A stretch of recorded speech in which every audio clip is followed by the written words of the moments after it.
আসসালামু আলাইকুম বন্ধুরা, আপনারা কেমন আছেন? আমি আলহামদুলিল্লাহ।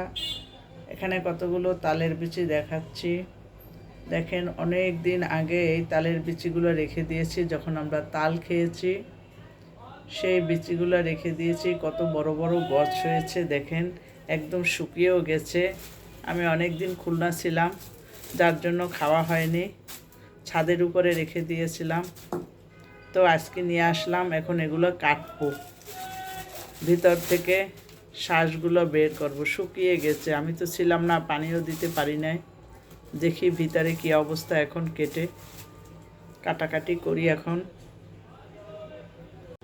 বন্ধুরা দেখেন আমি কিভাবে কাটছি। এভাবে সবগুলো বিচি কাটবো। ভিতরে শ্বাসটা খেতে খুবই মজা। আমি দুধ দিয়ে রান্না করতে চেয়েছি, দেখি কাটার পরে কতগুলো হয়। আর এগুলো কাটতে খুবই কষ্ট, হাত ব্যথা হয়ে যায়। এখন আমি এগুলো চাকু দিয়ে উঠাবো, এভাবে সবগুলো কাটবো। তালের শাঁস রান্না করার জন্য এখানে আমি আড়ং দুধ দিলাম। দুধটা নাড়াচাড়া করে দেখি কেমন হয়েছে ঘন। দুধটা যত ঘন হবে তত খেতে মজা হবে। আর একটু দিব, আর দরকার নেই।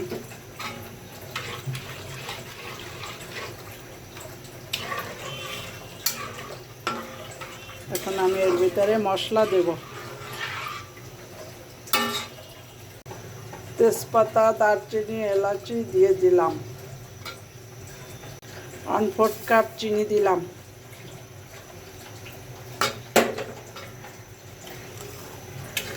এখন এটা ভালোভাবে ফুটবে। একটু লবণ দিব। লবণ দিলাম 1 চিমটির মতো। এখন আমি এটাকে নাড়তে থাকবো অনবরত। আমি দুধটা এভাবে নাড়তে থাকবো, নিচ থেকে যেন লেগে না যায়, তাহলে পোড়া গন্ধ আসবে, মোরব্বাটা খেতে ভালো লাগবে না।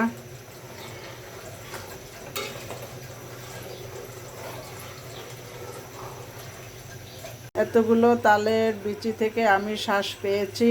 এখন এগুলো আমি দিয়ে দেব। দুধটা আমার ফুটে গেছে। আস্তে আস্তে আস্তে আস্তে এখন হোক। তালের বিচি কাটা যে কি কষ্ট, যারা কাটে তারাই বোঝে যে কতটা কষ্ট এটা, কিন্তু খেতেও আবার সেরকম স্বাদ। এখন এভাবে আস্তে আস্তে হবে, সিদ্ধ হবে, দুধটা আরও ঘন হবে। ঢেকে দেব আমি এখন। দেখি কি অবস্থা।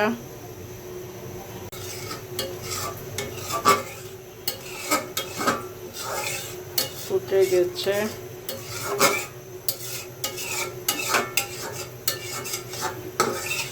দুধটা উপরে উঠে পাশে লেগে গেছে। আমি এখন নামিয়ে দিচ্ছি।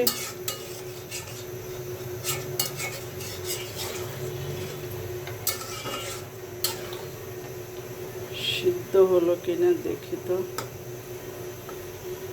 সিদ্ধ হয়ে গেছে। এটা এমনিতেই নরম, এটা কাঁচা খেতেও মজা।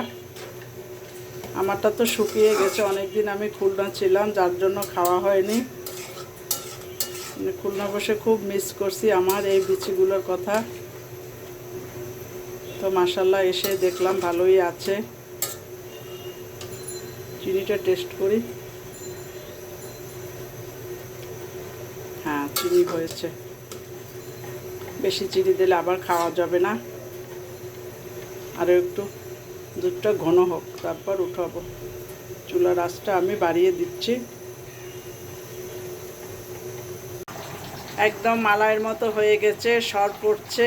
এখন আমি এটাকে উঠাবো। হয়ে গেছে, শুধু ঘন হওয়ার জন্য রেখে দিলাম। আর একটু ভালোভাবে সিদ্ধও হবে। আমি তেজপাতাগুলো এখন সরাইয়ে ফেলাবো। তেজপাতা, দারচিনি, এলাচিগুলো আমি উঠাবো। যে এগুলো উঠে ফেলাবো।